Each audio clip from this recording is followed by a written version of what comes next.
The night it began was one of those evenings that felt heavy before anything even happened. The kind of night where silence itself carried weight, where the shadows outside the window seemed to stretch longer than they should. I had barely settled into my armchair, bourbon in hand, when the sudden hammering at the front door jolted me upright. It wasn't the knock of a friendly neighbor, or even a courier rushing through a late delivery. No, this was deliberate, pounding, the kind of knock meant to intimidate. Through the glass, I saw them, two men in dark uniforms with badges glinting under the porch light.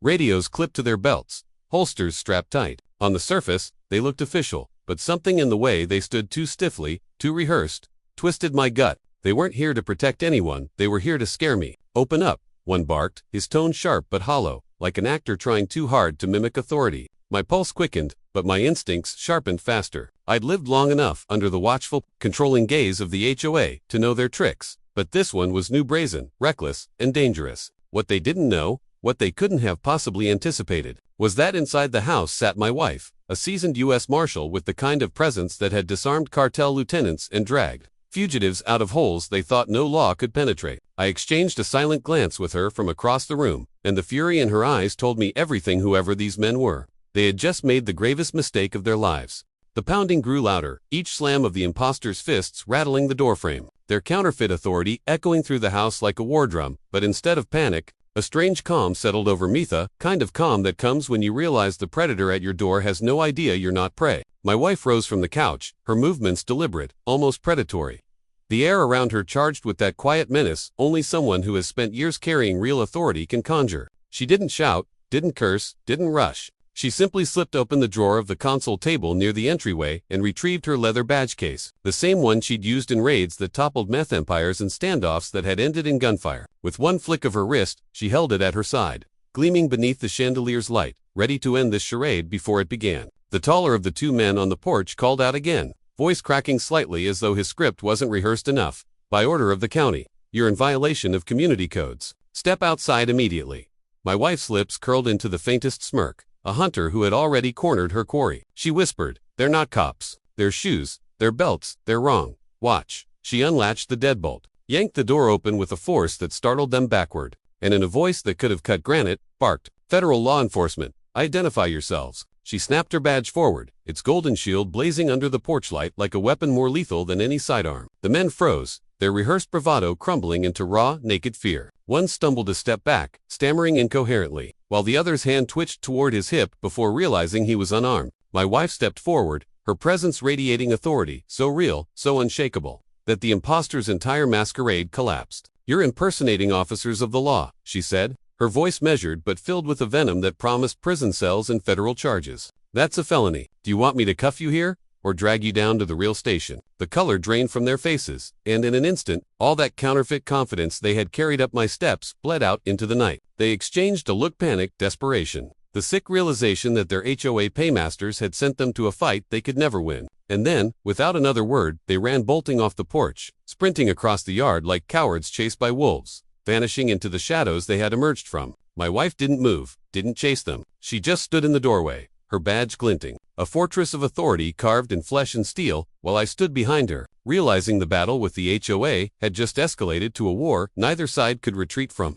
By the next morning, word had already spread like wildfire across the neighborhood. Two so-called cops had been seen bolting down my street like frightened jackals, chased not by bullets or sirens, but by the raw authority of my wife's U.S. Marshal badge. Neighbors whispered about it on sidewalks, in driveways, at the local coffee shop, their voices laced with both disbelief and admiration. The HOA board, however, was dead silent, their silence more dangerous than words, the kind that felt like the calm before a hurricane. I knew they hadn't sent those imposters as some rogue stunt. No, this was orchestrated, calculated intimidation that had failed spectacularly. And now their next move would come sharpened with desperation. That afternoon, an envelope slid under my door. Thick cardstock embossed with the HOA's smug crest, the kind of letter meant to exude control. Inside, a notice typed in the kind of cold bureaucratic language meant to break a man.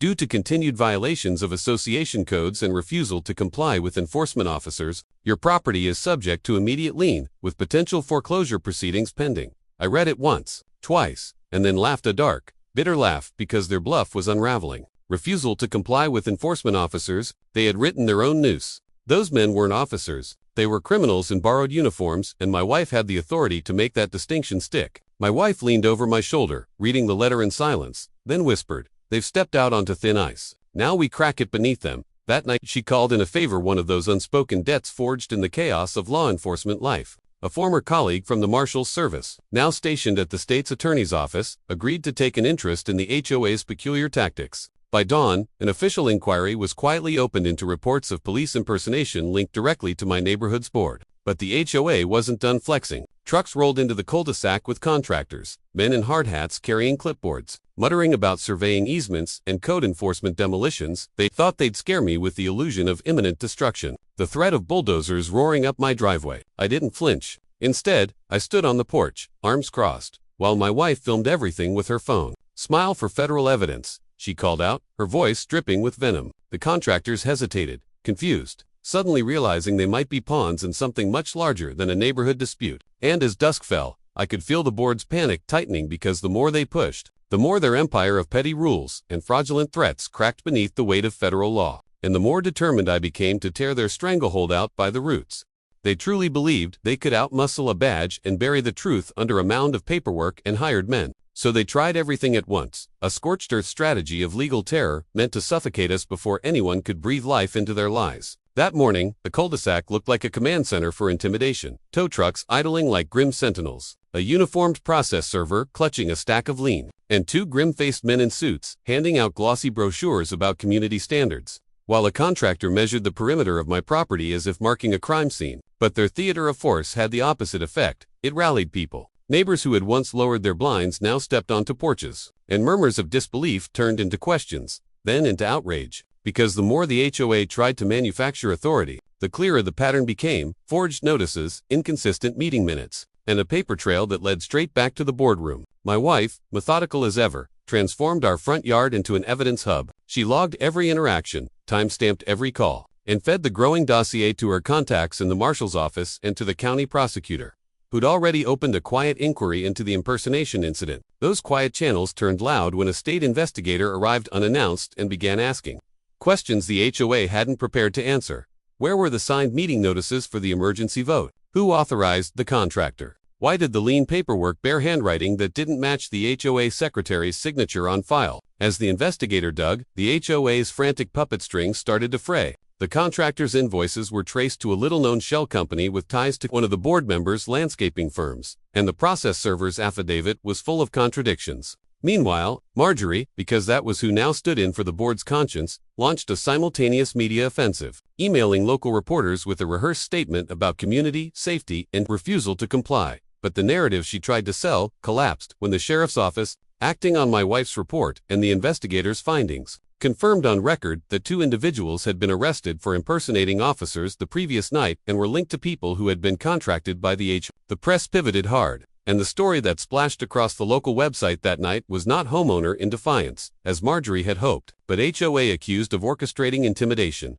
That headline opened a floodgate. Neighbors who had quietly paid illegal fees for years began forwarding bank statements and canceled checks. An elderly couple returned a box of letters proving they had been terrified into paying fines that had no legal basis. And the owner of the marina, previously silent, handed me records showing invoices labeled as lake maintenance had been routed through accounts controlled by a board member's shell company. Public outrage became pressure that prosecutors could not ignore. The board's lawyers tried to buy time with motions and threats of countersuits, but those efforts only accelerated the unraveling. Subpoenas were issued, forensic accountants began mapping money flows, and the county filed for an emergency audit of the HOA's finances. In spite of their panicked legal maneuvers, the HOA made one critical mistake. They underestimated the human cost of their campaign. People who had been cowed into silence for years finally found their voices. At a packed evening town hall, not the manufactured meetings Marjorie used to convene, but a real public forum, I watched as neighbor after neighbor stepped up and told the same story in different accents and tones. The arbitrary fines, the dawn inspections, the nights they were followed home by a golf cart with a zoom lens, the humiliation of being told to remove a hand-painted mailbox or face foreclosure. The room vibrated with a new kind of energy, not fear, but collective resolve, and when the county investigator presented the amassed evidence on a projector, showing forged minutes, missing quorum statements, and invoices funneling money into private accounts, you could practically hear the gasp of a community waking up from a long, enforced nap. Marjorie, who had once wielded fear like a club, tried to speak, but her voice cracked and fell flat in a room that now recoiled from her presence. Board members who had once nodded along to her orders now avoided eye contact, and one by one they resigned rather than stand trial. By the end of the month, the HOA's bank accounts were frozen. A criminal referral sat on the county prosecutor's desk, and federal agents began sniffing around the edges: impersonation, conspiracy, mail fraud, and a tidy list of civil claims for residents seeking treble damages under the state consumer protection statute. The title shift was bodily. Where there had been isolation and terror, there was now practical solidarity. Carpools for elderly neighbors, a rotating team to clear snow without asking for permission, a shared tool locker in the community center that replaced the old bulletin board of threats, and through it all, my wife and I kept meticulous records and offered up testimony, not because we wanted revenge for its own sake, but because the alternative was to let a small group cultivate fear as governance. The final act in this chapter was the indictment. The grand jury returned it for multiple board members and several outside contractors, and the summons read like the last page in a bad novel. As dawn broke over our street that morning, the sun caught on the Marshal's badge pinned to my wife's lapel, and, for the first time in a long while, the neighborhood breathed out together. The fight had cost us sleepless nights and shattered trust, but it had also reclaimed something priceless: the right to be neighbors again rather than subjects of a petty, fraudulent regime. When the dust finally settled, I stood on my porch and looked out over a neighborhood that no longer resembled the one the HOA had ruled like a fief, and the silence that followed the chaos was almost disorienting. No more golf cart engines idling at dawn. No more shadowy figures photographing mailboxes. No more forged notices slipping under doors in the dead of night. The federal case moved like a hammer falling. Depositions piled up, and one by one, the board members folded under pressure, each turning on the others to lessen their own liability. Marjorie, once so smug in her designer suits and manicured power stance, now shuffled into the courthouse in handcuffs, her lawyer whispering frantically as the press cameras flashed. The fake cops incident, the one that had nearly broken us, became the centerpiece of the prosecution's case, proving conspiracy, impersonation, and racketeering all in one blow. My wife's testimony, sharp and unshakable, cut through every defense tactic. She laid out the timeline with surgical precision, her Marshal's badge gleaming under the fluorescent lights as jurors leaned forward, absorbing every word. By the time the verdict came down, the community had already transformed. Bank accounts previously drained by fraudulent fees were reimbursed through a court-ordered restitution fund. Liens were lifted, foreclosures reversed, and every family that had been targeted for noncompliance found themselves vindicated. The HOA, as an entity, was dissolved, legally erased from the state's registry, and in its place, the residents formed a cooperative with transparent bylaws, open meetings, and rotating leadership so no single personality could ever monopolize power again. The lake that had once been locked behind padlocks and members-only signs was now open, sparkling and free, with children laughing on the docks and veterans fishing at dawn without harassment. The house I nearly lost became something more than a home. It became a symbol of resistance, proof that ordinary people with enough backbone and the right knowledge could topple even the most entrenched tyranny of pettiness. And yet, I couldn't help but think about the deeper lesson: how fragile freedom is when complacency takes root, how quickly people will trade peace for silence until someone decides enough is enough. Standing there with my wife at my side, her hand resting lightly on my shoulder, I realized the fight hadn't just saved our house or our dignity. It had given an entire community its voice back. We weren't just neighbors anymore, we were survivors of a war waged in paperwork, intimidation, and deceit, and we had won by refusing to cower. And in that victory, one truth crystallized: power built on fear collapses the moment people stop being afraid. The HOA sent fake cops to my door, but in the end, it was the truth and one woman's badge that made them run for good.